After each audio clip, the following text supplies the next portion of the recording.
tal? Bienvenidos a Fuentes Confiables. Soy José Manuel Rodríguez, hoy por mi compañero Fernando del Rincón. Tengo un panel de invitados de lujo. Soledad Cedro, periodista de Radio Caracol y analista política. Soledad, gracias por estar en el programa. Gracias a ti. También nos acompaña el profesor Eduardo Gamarra de la Universidad Internacional de la Florida. Profe, ¿cómo le va? Bien, muchas gracias. Y don Carlos Alberto Montaner, analista político, escritor, colaborador de CNN. Carlos Alberto, gracias por venir. Gracias por invitarme. Bueno, les aclaro que este programa es grabado, así es que si hay alguna información que no se refleje en la actualización de los comentarios de nuestros invitados, les aclaro que obviamente este programa ha sido grabado antes de su emisión. La semana tuvo destacados desarrollos en la crisis política que desgasta a Venezuela.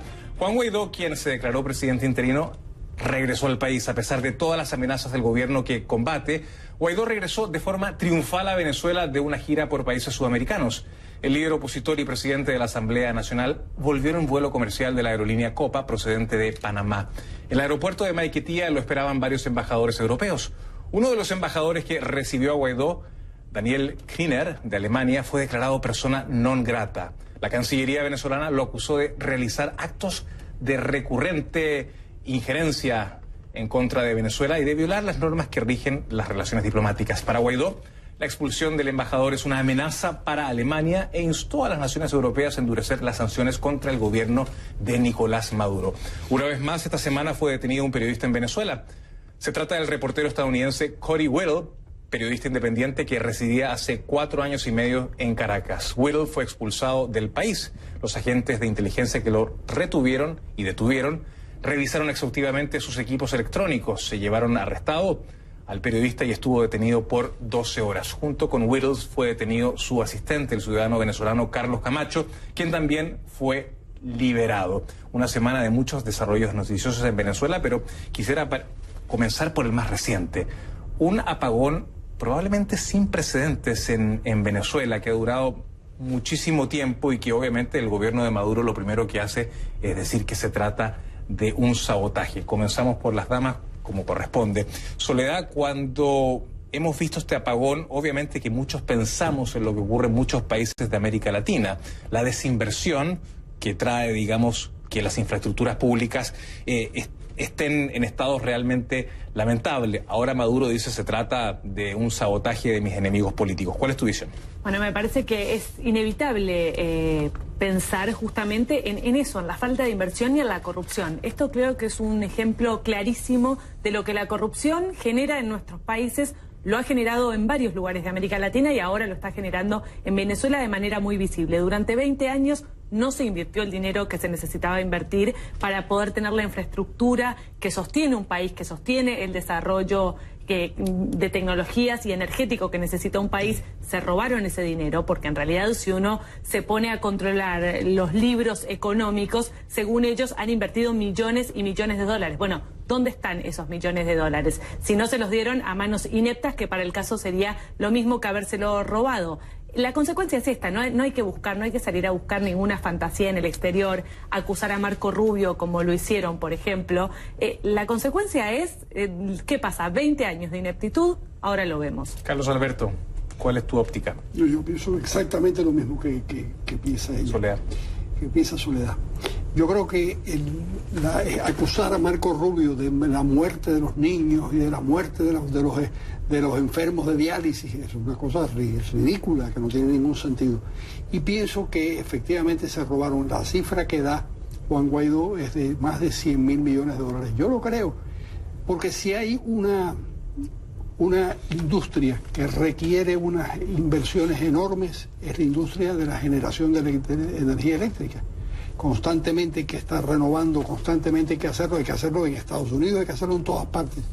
Y en Venezuela no hicieron eso. Durante 20 años lo que han hecho es confiscar o nacionalizar o estatizar esas empresas, y realmente es un verdadero desastre lo que tenemos hoy en día. Llama la atención, profesor, de que en las primeras horas de este apagón ni Delcy Rodríguez ni Nicolás Maduro aparecieron en cámara. Hubo contactos telefónicos, tweets. Llamó mucho la atención de que, digamos, las personas más poderosas del país teóricamente no aparecieran en televisión nacional, que bueno, aunque no se viese la televisión porque la verdad nadie podía verla, pero al menos que se hizo una comparecencia, que salieran a dar la cara en televisión. ¿Le llamó esto la atención a usted? Sí llamó la atención, pero en parte era porque yo creo que ellos estaban empezando a buscar la excusa, ¿no? Porque ¿qué le dice uno a un país que está absolutamente en tinieblas? Y buscar la explicación común, que es una conspiración de parte de Estados Unidos, que ha sido un sabotaje, etcétera, es la excusa más fácil. Pero yo quiero agregar a lo que acaban de decir mis colegas, que esto también es un reflejo de algo más profundo aún, que no es solo la vergüenza de no haber invertido en una infraestructura que, a propósito, hace 20 años probablemente era líder en la región, ¿no? Pero la falta de inversión hace que se dé este desgaste, pero también hay un factor adicional. Venezuela ha sufrido una, exportación de sus técnicos, que hoy escuchaba algunas explicaciones de la crisis energética en Venezuela. Una gran parte de los que trabajaban en el sector energético están fuera, se fueron del país. Fuga de capital humano. Exacto. Entonces no es solo que no hay la inversión en infraestructura, etcétera, sino que tampoco ha habido la inversión en el capital humano que se necesita para mantener una... Bueno, imagínate lo que debe ser la planta que requiere Venezuela para mantener el país encendido, ¿no? ¿Sabes qué ha dicho? Has dicho una cosa muy importante. La generación de energía eléctrica en Caracas era ejemplar. Exacto. Era magnífica. Absolutamente. Y desapareció cuando estatizaron la compañía, la empresa. Conocí a los viejos dueños, que estaban muy orgullosos de eso, porque desde los abuelos habían hecho ya era un hombre muy mayor, claro, desde el abuelo habían empezado a trabajar en eso. Exacto. Carlos Alberto, te lo pregunto, probablemente tú tengas una respuesta frente a esto. ¿Cómo crees que se sintió el gobierno de Maduro una noche de mucha oscuridad, de mucha incertidumbre, de fallas en las comunicaciones? Las comunicaciones, la verdad, se cayeron en todos lados. Para nosotros establecer contacto con nuestra gente en Venezuela ha sido virtualmente imposible, casi imposible en 24 horas. ¿Cómo crees que el gobierno que está, imagino, bastante nervioso y asustado por las presiones internacionales, se debe haber sentido la noche del jueves? Se tiene que haber sentido en riesgo. Riesgo porque no sabían qué era lo que pasaba. No sabían si era un golpe militar, no sabían si era un sabotaje, no sabían si era la clásica incompetencia del sistema. Pero tiene que haberse sentido muy mal, porque esto es demoledor, incluso es demoledor en Cuba. Es decir, los apagones, que en Cuba le llaman hubo una época en que lo que había era un poco de electricidad, le llamaban alumbrones, porque de vez en cuando había un poco de luz. Entonces los alumbrones era el mayor terror de Raúl Castro, y por eso ellos intentaban por todos los medios tratar de generar energía eléctrica con muchas plantas. Lo que hicieron fue comprar una multitud de plantas pequeñas que eran absolutamente improductivas y que eran muy costosas, pero eso les permitía jugar con la fantasía de que podían resolver el problema. Ahora en Venezuela yo me imagino, José Manuel, que es la misma historia. Es decir, tienen que sentirse muy mal y tienen que sentirse muy en peligro. Ahora bien, han pasado otras cosas en Venezuela además del apagón. Elliot Abrams, el encargado de Estados Unidos, el delegado de Estados Unidos para Venezuela, ha dicho algo muy sintomático. Estados Unidos busca una transición pacífica. No está en los planes una intervención militar.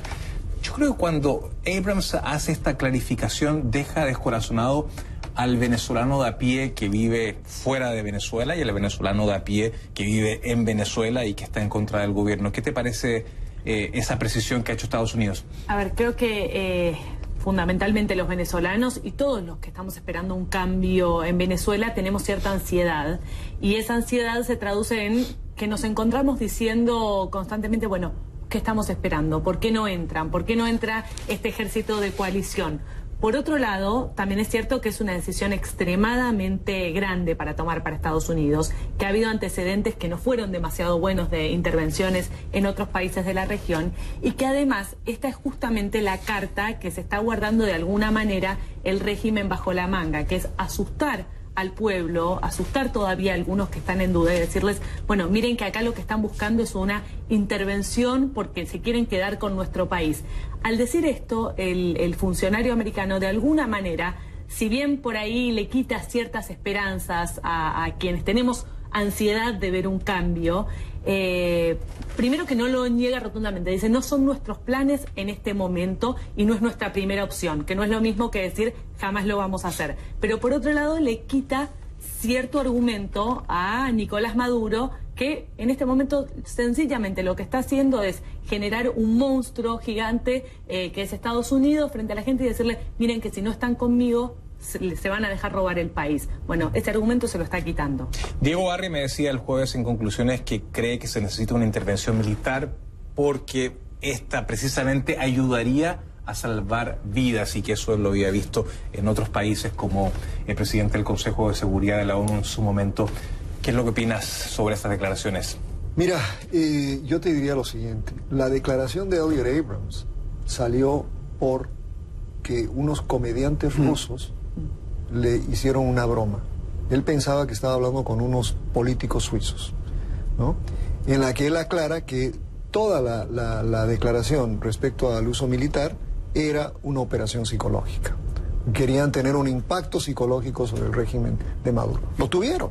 Yo creo que sí genera un miedo en Venezuela la posibilidad de una intervención norteamericana.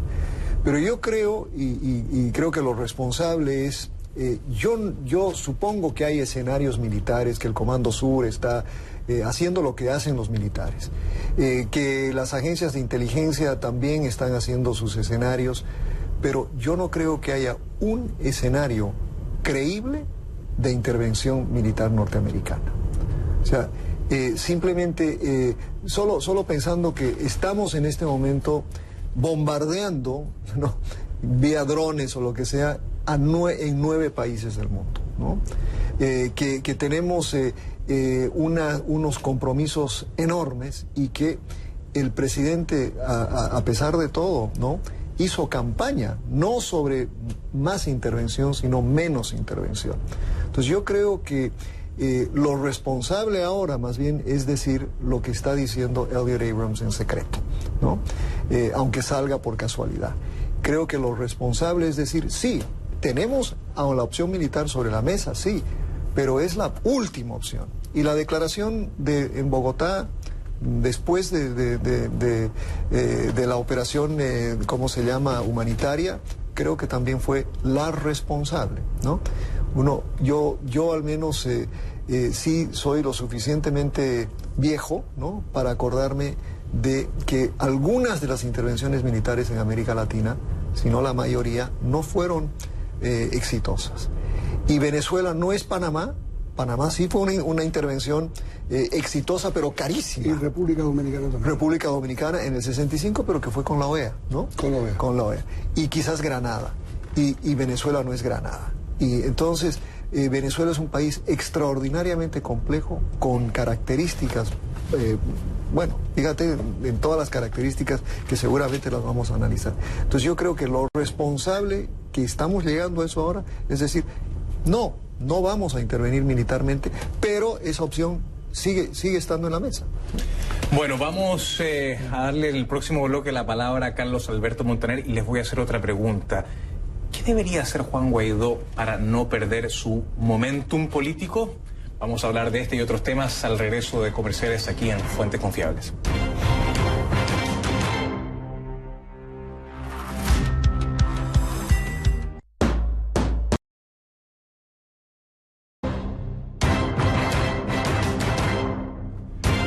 Seguimos analizando la crisis política que aflige a Venezuela. Hablábamos antes de comerciales sobre las palabras de Elliot Abrams, que básicamente precisó esta semana en el Departamento de Estado que Estados Unidos estaba por una transición pacífica y no por una intervención militar, que no hay planes sobre ello. Pero tú querías decir algo sobre eso, Carlos Alberto. Quería decir sobre eso algo que yo creo que es muy interesante.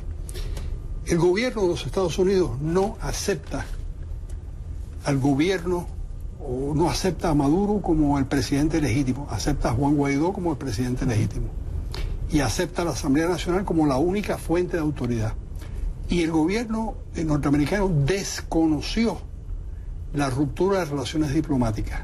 Entonces le dio primero 72 horas y luego aplazó hasta 30 días el periodo para que se fueran, el ultimátum para que se fueran del país. Eso quiere decir que si Estados Unidos si existe una circunstancia en la que puede desatarse un conflicto militar, es precisamente que le hagan daño al embajador o que tomen la embajada o que intenten hacer algo con la embajada. Pero al mismo tiempo, eso que sería un casus belli para los Estados Unidos, al mismo tiempo es un problema muy serio para Maduro, porque el embajador alemán le ha dicho exactamente lo mismo. El canciller alemán ha dicho, no, yo llamo, usted no... Yo no le reconozco autoridad a usted. Usted y llamo a consultas a mi embajador. Eso es muy interesante porque eso pone contra las cuerdas al gobierno de Maduro. ¿Qué van a hacer ellos? ¿Qué van a hacer con otra fuente de autoridad en medio de la dictadura? Y yo creo que es una dictadura lo que ocurre en Venezuela. ¿Cómo puede manejar Maduro una cuestión como esa donde no le hacen caso los diplomáticos? Y además estos son Alemania, que es la OTAN y que es la Unión Europea, y Estados Unidos. No son democracias cualquiera, sin lugar a dudas. Regresó Guaidó, se mostró con los sindicatos, se le ha visto muy activo todos los días con diferentes labores, actividades, decidió permanecer en la OEA, básicamente, y se ha hablado básicamente de una posible gira a Europa próximamente, pero uno se pregunta, hoy día cuando el gobierno de Maduro no se refiere a Guaidó, cuando hay un silencio por parte de Maduro, ¿cómo puede mantener Juan Guaidó su momentum político, Soledad? Difícil labor la que le toca, pero tienen que, por un lado, seguir motivando a la gente, me parece al pueblo, convocarlos a que salgan a las calles, a que demuestren la falta de conformidad con el régimen de Nicolás Maduro. Y por otro lado, seguir generando alianzas en el exterior. Esto es un problema de los venezolanos, que lógicamente los venezolanos tienen que encontrar una salida y ser los venezolanos los que lleven adelante, pero solos no lo van a poder hacer. Porque acá no es Guaidó contra Nicolás Maduro, nada más, o Guaidó simplemente por ser la cara de la oposición. Acá es Nicolás Maduro, si se quiere, una especie de muñeco en este momento que está poniendo la cara por Hezbollah, por el ELN, por lo que queda de las FARC, por los grupos de narcotraficantes que están operando en Venezuela, por todo este tipo de fuerzas que son gente que tiene muchísimo dinero, que tienen unas operaciones logísticas enormes, por supuesto, por Cuba, que lleva 60 años perfeccionando una logística de cómo mantenerse en el poder en una dictadura comunista. Entonces, no estamos aquí hablando de derribar a Nicolás Maduro del poder ilegítimo que está ostentando en este momento en Venezuela. Estamos hablando de una oposición que se está enfrentando a todos estos actores poderosísimos y que por lo tanto tiene que tener el apoyo de otros actores poderosos como son Alemania, Estados Unidos, la Unión Europea en general, los países de la región, lo que está pasando con el Grupo de Lima. Entonces creo que Guaidó tiene que tener esta dualidad de incentivar al venezolano de a pie y a su vez del seguir logrando alianzas en el exterior para tener apoyo. Paro de empleados públicos parcial ha anunciado Juan Guaidó. Ha anunciado una alianza con los sindicatos, necesita movilizaciones sociales, necesita movilizaciones de calle, pero necesita, como yo decía anteriormente, que este momentum político se extienda. Profesor Gamarra, usted que es experto en esto, ¿cómo se logra? Mira, es en realidad el reto más duro que tiene porque toda movilización necesita de recursos. Los recursos para movilizar a empleados públicos los tiene el gobierno. Los recursos para movilizar a sindicatos también los tiene el gobierno. ¿De dónde saca los recursos Guaidó? Si no son recursos externos, que no sé si los tiene, no sé si vienen para ese tipo de actividades. Pero la verdad es que, y lo decía esta semana mi colega Frank Mora, ¿no? Que pedirle, y especialmente desde Miami, pedirle al pueblo, ¿no?, que salga a las calles y que ponga su pecho a las balas que van a venir, es algo que yo creo que no, como analistas es muy difícil decirlo. Es decir, lo que Guaidó necesita es tomar las calles, ¿no? Pero ¿cómo tomas las calles con los recursos escasos que tienes?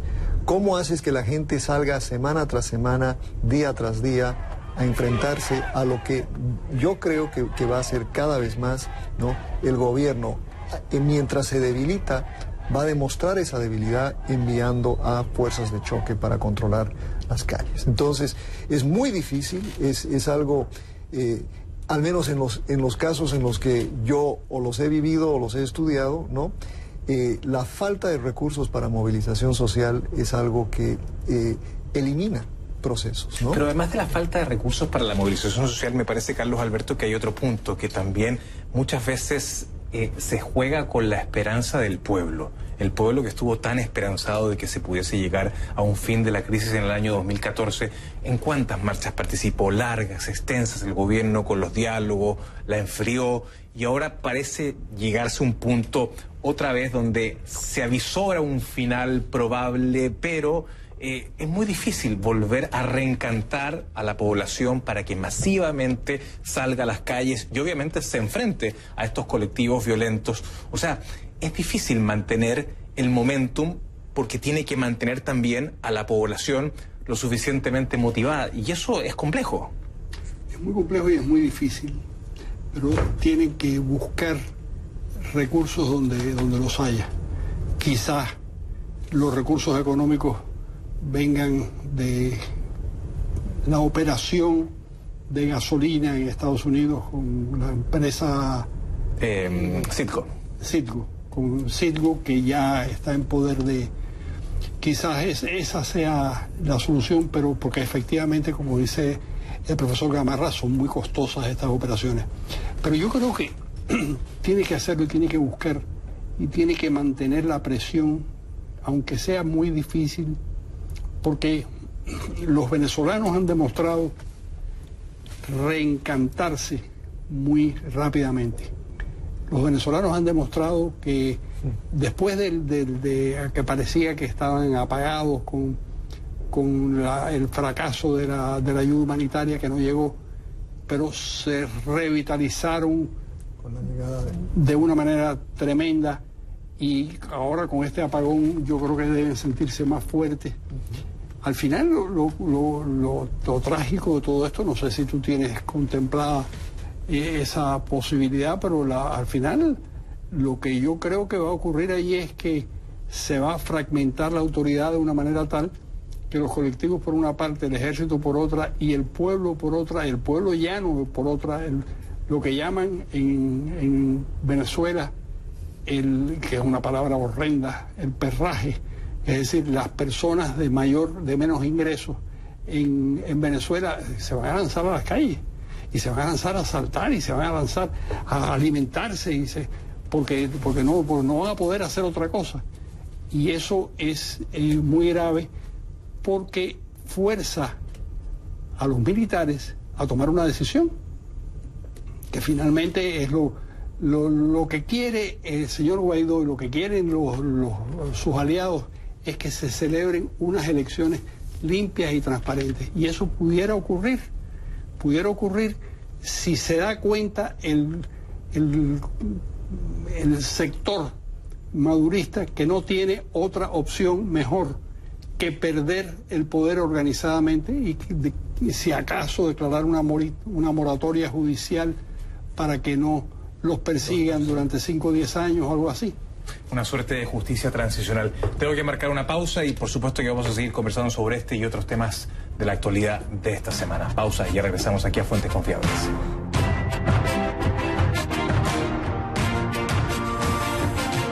En este vaso con capacidad para 500 mililitros hay 250 mililitros de agua.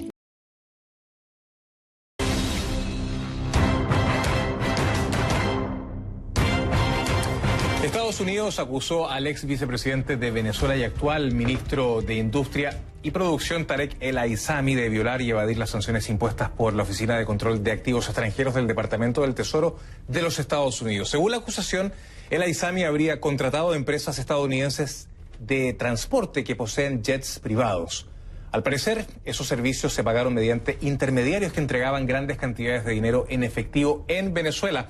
El Aissami enfrenta 5 cargos, cada uno con penas máximas de 30 años, lo que equivaldría a un máximo de 150 años de prisión. Estados Unidos cree que el Aissami ha usado su posición de poder privilegiada para participar en el narcotráfico internacional. Ese es un gran tema que ha acontecido esta semana porque, de alguna manera, Estados Unidos sigue presionando diplomáticamente a Venezuela, sigue, por otra parte, revocando visas masivamente. 77 revocó la semana que termina, y también, por supuesto, que está tomando acciones individuales muy poderosas como esta, profesor Gamarra, en contra de este ex vicepresidente, ¿no? No, absolutamente. Y me parece que es justamente lo que decías tú hace un momento. O sea, este tipo de presión debe continuar. Y hay que cerrarle el cerco a este régimen. Pero el gran problema es, mira, ahí hablamos de 150 años de cárcel. ¿Qué vamos a hacer para que ese individuo deje el poder? Cuando uno tiene este tipo de amenazas, ¿no? Esta gente se va a aferrar mucho más al Exactamente. poder. Entonces, por un lado está el presidente interino Guaidó diciendo que él les va a dar cierta amnistía, etcétera, y por otro lado está esta presión, ¿no? Claro, yo creo cierta amnistía a los militares, pero por Claro. otro lado hay un punto súper interesante. Cierta amnistía a militares, pero que no hayan cometido crímenes de lesa humanidad. Así es. Cosa que hace 30 años atrás, en las dictaduras de los 70, los 80, nadie se acordaba de los crímenes de lesa humanidad. Sí. Perdón si esto suena muy políticamente incorrecto, pero es cierto. Incluso me lo decía en esta misma mesa José Miguel Vivanco de Human Rights Watch. Ahora bien, ¿cuál es el incentivo que tiene, y esto siempre lo pregunto, que tiene un gobierno para dejar el poder? Imagino que una suerte de justicia transicional. ¿En qué medida esa justicia transicional no colisiona con los crímenes de lesa humanidad? ¿Cómo se logra que quienes detentan el poder salgan del poder en lo que se supone o Estados Unidos quiere que sea una transición pacífica, Soledad?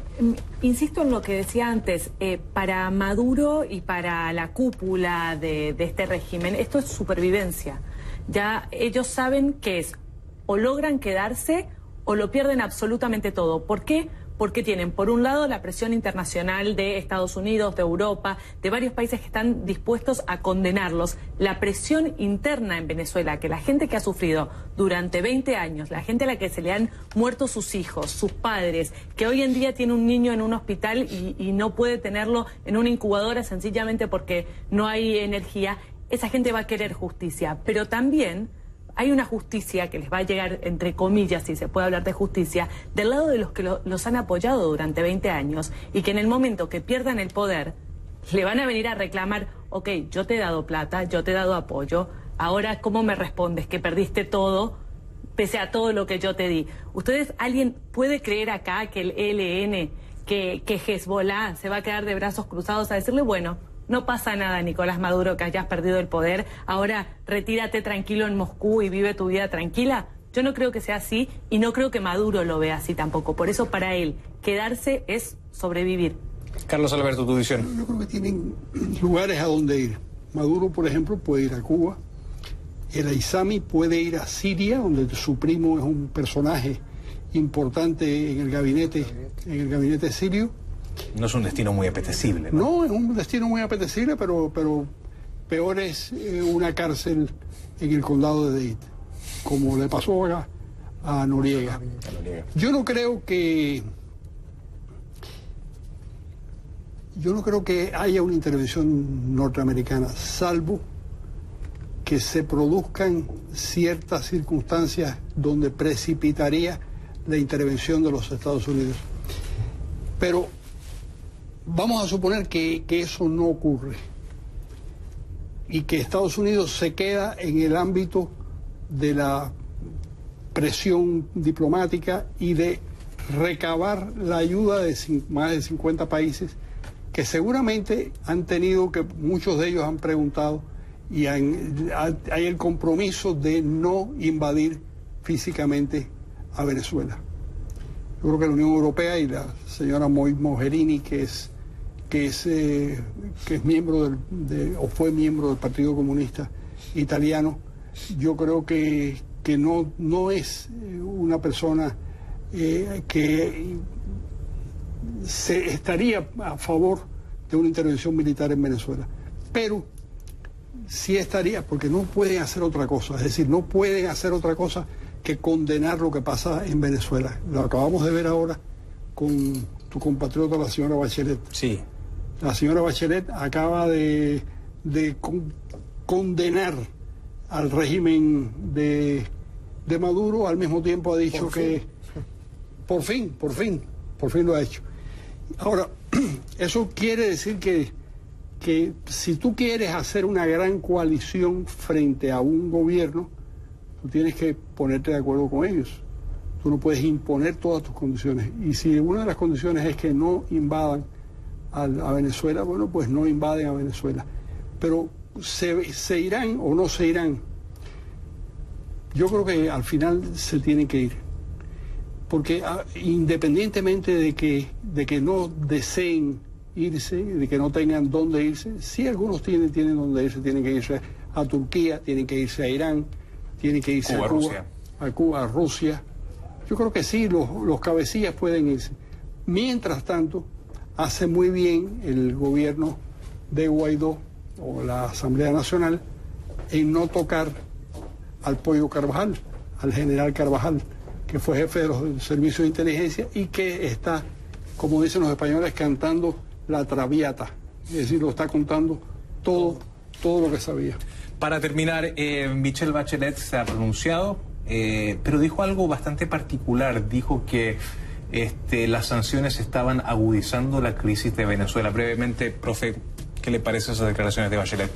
Es una declaración que más o menos refleja el objetivo de las sanciones. O sea, esta es la gran paradoja de las sanciones, es que sí, por supuesto que tienen un impacto y que el efecto colateral de sanciones es que también afectan a la población, ¿no? No solo afectan al régimen, ¿no?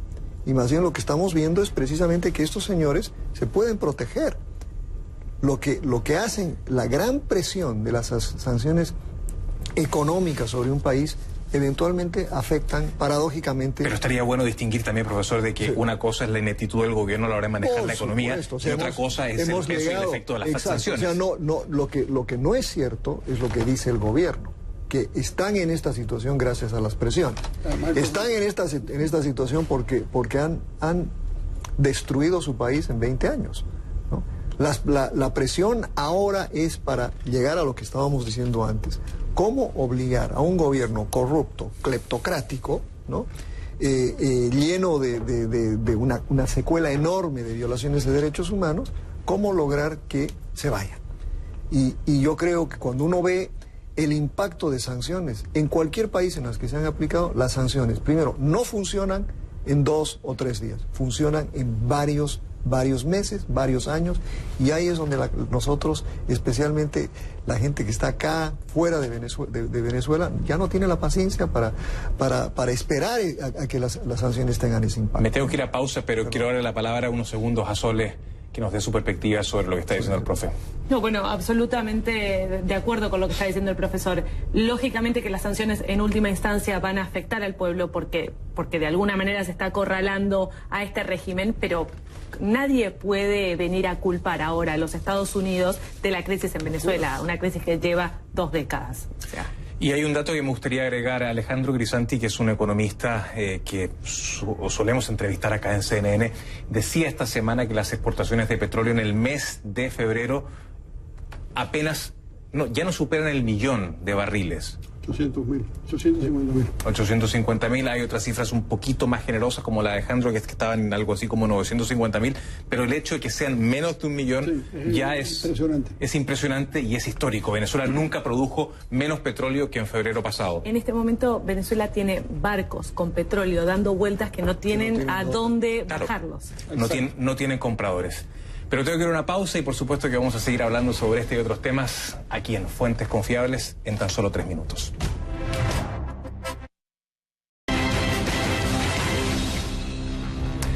Seguimos analizando la actualidad acá en Fuentes Confiables. Una de las noticias que nos sorprendió a todos esta semana fue la decisión de la administración del presidente Donald Trump de aplicar el capítulo 3 de la ley Helms-Burton, que es una ley que básicamente sanciona comercialmente a Cuba. Y este capítulo 3, Carlos Alberto Montaner, se refería a la posibilidad de que ciudadanos estadounidenses demanden en corte a empresas cubanas que de alguna manera entiendo que estas empresas funcionan en propiedades que fueron confiscadas después de la revolución, ¿no?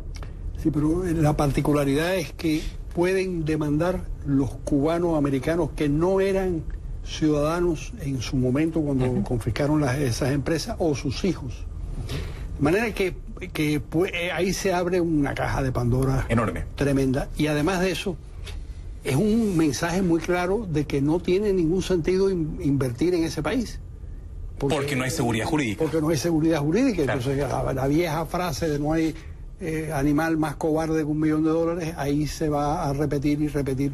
Y entonces se van a quedar los inversionistas al borde de la inversión, pero no van a entrar, porque no tiene ningún sentido. La situación en Cuba es muy grave desde el punto de vista económico. Y además de eso, hay una denuncia que hizo Rosa María Payá, que la llamaron unas madres cubanas, diciendo que a sus hijos los estaban llevando, o los iban a llevar, a sus hijos que están en el servicio militar obligatorio, los iban a llevar a Venezuela. Y tiene sentido. ¿Por qué?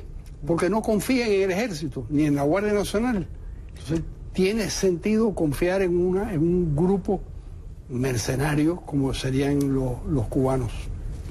Como los que hubo alguna vez en el Chile de Allende. Claro. Ahora bien, ¿qué hay detrás de esta decisión de Estados Unidos, profesor Gamarra? Obviamente que hay un tirón de orejas a Cuba por parte de Estados Unidos por el apoyo que está brindándole fuertemente a Venezuela, ¿no? Sí, mira, yo creo que es importante ver algo que está sucediendo en Washington, ¿no? Independientemente de que si uno esté de acuerdo o no de acuerdo con lo que está haciendo en términos de política hacia América Latina. Pero, en primer lugar, creo que es la primera vez en muchísimos años que hay 5 o 6 o 7 individuos que están pensando 24 horas sobre el tema latinoamericano, ¿no? 3 cubanos. Y 3 cubanos. Entonces, dentro de eso yo creo que, ¿no? Inclusive he oído la calificación de Marco Rubio como el secretario de Estado de facto para América Latina, ¿no? Entonces, yo creo que eso es importante porque la influencia que tienen en decisiones como esta es muy importante. Y esto viene más o menos con una promesa que había hecho el presidente Trump acá durante la campaña. Y todo esto, la secuela de decisiones que se están tomando, lo que han hecho, yo creo que hay 2 cosas que hemos visto. Uno, la recuperación del electorado cubano-americano para el Partido Republicano, cuando había una tendencia, ¿no? Y la otra es que también yo creo que hoy en día la gran discusión es entre los venezolanos acá, ¿dónde le van a hacer, si en Miraflores o dónde, a Marco Rubio una estatua, ¿no? Yo creo que eso es lo que estamos viendo y creo que dentro de todo esto hay cierto nivel de confort, digamos, de que se pueden tomar decisiones que antes eran muy controversiales. Es muy cierto lo que apunta el profe Gamarra, en el sentido de que es histórico de que el Departamento de Estado, dentro de sus prioridades, haya fijado a un país de América Latina como Venezuela. Y por supuesto que además, a propósito de Venezuela, se está hablando solo de Nicaragua y se está hablando de Cuba. Sin lugar a dudas, hacía muchos años que directamente no se le prestaba atención, y no solamente la administración Obama, sino administraciones anteriores no le habían prestado atención a Latinoamérica. Ahora eso cambió. Me gustaría agregar solo una cosa, y soy una irrespetuosa de agregar algo a lo que dijo el profesor Gamarra sobre política, pero es que además lo que estamos viendo es tan inusual, no solo porque por primera vez en mucho tiempo se está poniendo el foco en Latinoamérica, sino que este foco que se pone en Latinoamérica es bipartidista, porque acá lo están llevando adelante el senador Rubio y el senador Bob Menéndez. Cuando vemos que prácticamente es imposible trabajar de manera bipartidista hoy por hoy en Washington, En cuanto a tema. América Latina sí se ha logrado. Sí, Interesante punto, Carlos Alberto, para terminar. Yo me imagino que tienen toda la razón los dos, Gamarra y Soledad, pero yo agregaría algo interesante y es el factor de imitación que puede ocurrir en Cuba con relación a lo que está sucediendo en Venezuela. Los cubanos están bastante cansados de una dictadura que lleva 60 años y además lo que no encuentran es la posibilidad de actuar, pero es posible que el factor imitación exista. Por lo pronto la seguridad del Estado está muy preocupada con ese problema y yo creo que ellos tienen una visión bastante clara de la intensidad de las protestas en Cuba. Así que pudiera ocurrir que veremos a otro país en crisis próximamente, además de la crisis económica, la crisis política. Y hablando de crisis, desgraciadamente vamos a hablar al regreso de comerciales de otra, que es la crisis que aqueja a Nicaragua. Marcamos una nueva pausa y por supuesto que les vamos a contar y vamos a analizar y debatir todo lo que está pasando en Nicaragua a propósito del comienzo de este diálogo 2.0.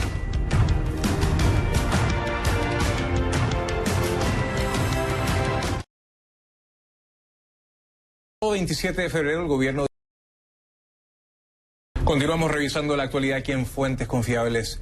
El pasado 27 de febrero el gobierno de Daniel Ortega y la oposición nucleada en la Alianza Cívica por la Justicia y la Democracia volvieron a sentarse a la mesa de negociaciones. El objetivo, claro está, es tratar de resolver la crisis iniciada hace casi un año, el 18 de abril pasado, y que dejó cientos de muertos y detenidos y cuyos efectos han dejado una profunda huella en la economía de ese país. ¿Qué posibilidades reales de éxito tiene este diálogo en el que la Iglesia Católica ya anunció que no va a participar? Profesor Gamarra, usted tenía muchas ganas de hablar, me lo dijo fuera de cámara, sobre este tema. La Iglesia ha dicho no vamos a participar, no vamos a acompañar. ¿Qué significa esto, profe? Mira, hemos estado hablando tanto de Venezuela, inclusive más de Cuba, más de otros lugares, cuando tenemos una crisis tan profunda que ha cobrado más víctimas que Venezuela, una crisis que no termina, un país que está afectando no solo lo que pasa en Nicaragua, pero está afectando los flujos comerciales en toda Centroamérica, está afectando lo que pasa en Costa Rica, está afectando lo que pasa norte en El Salvador, en Guatemala. Es decir, todo Centroamérica hoy tiene una especie de nudo al medio que está... por ejemplo, el tema de RD-CAFTA, que era uno de los únicos acuerdos de libre comercio que verdaderamente estaba funcionando, que hoy tiene paralizada Centroamérica gracias a lo que está sucediendo en Nicaragua. Y por otra parte, pues, si bien han habido declaraciones, sendas declaraciones sobre Nicaragua, pues no hemos llegado a tener, y deberíamos llegar a tener, el grado de atención que se le está dando a otros países. Y uno de los puntos más sensibles, Sole, es que la oposición pide aquí y ahora la liberación de los llamados presos políticos, un punto sumamente sensible. Bueno, lógicamente en toda negociación va a haber pedidos y este es un punto sumamente sensible porque son cientos los presos políticos del último año. La mayor parte de ellos estudiantes universitarios, o sea, no es gente que estaba en organizaciones que estaban intentando derrumbar el gobierno desde el terrorismo, no, estudiantes universitarios que salían a pedir derechos que para cualquiera pueden llegar a ser lógicos. Y el otro punto difícil acá es el tema de la Iglesia Católica. ¿Por qué? Porque en Nicaragua especialmente hubo un ensañamiento por parte del gobierno de Daniel Ortega en contra de la Iglesia Católica. Hubo persecución a obispos, persecución a curas. Hemos entrevistado a decenas de religiosos, de curas que estaban de alguna manera trincherados en las iglesias con miedo a salir porque estaban amenazados, los habían golpeado. Entonces aquí no es simplemente un efecto simbólico el hecho de que la Iglesia Católica diga no me siento a esta mesa de negociación. La Iglesia Católica es un actor importante en esta crisis. Es muy significativo que la Iglesia haya dicho no, pero ¿se podrá llegar a una resolución, se podrá llegar a un acuerdo para el 28 de julio? Se lo vamos a preguntar al regreso de publicidad a Carlos Alberto Montaner.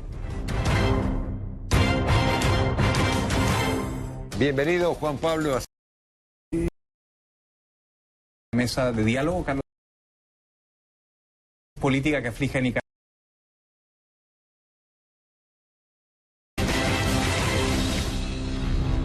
¿Se puede resolver la crisis política que aflige a Nicaragua el 28 de marzo, como propone la mesa de diálogo, Carlos Alberto? Yo creo que sí. Yo creo que en general sí, es posible. A Ortega se le supone una cierta astucia, que tiene que darse cuenta que eso no llega a ninguna parte por donde va, que la crisis económica es imparable, que además estamos hablando de una persona que pactó con Alemania, pactó y puede volver a pactar. Yo creo que eso va a ocurrir. Carlos Alberto Montaner, muchas gracias por estar en el programa. Soledad Cedero, periodista de Radio Caracol, y el profesor Eduardo Gamarra de la Universidad Internacional de la Florida. Y a usted, por supuesto, muchísimas gracias por estar en sintonía de Fuentes Confiables. Hasta pronto.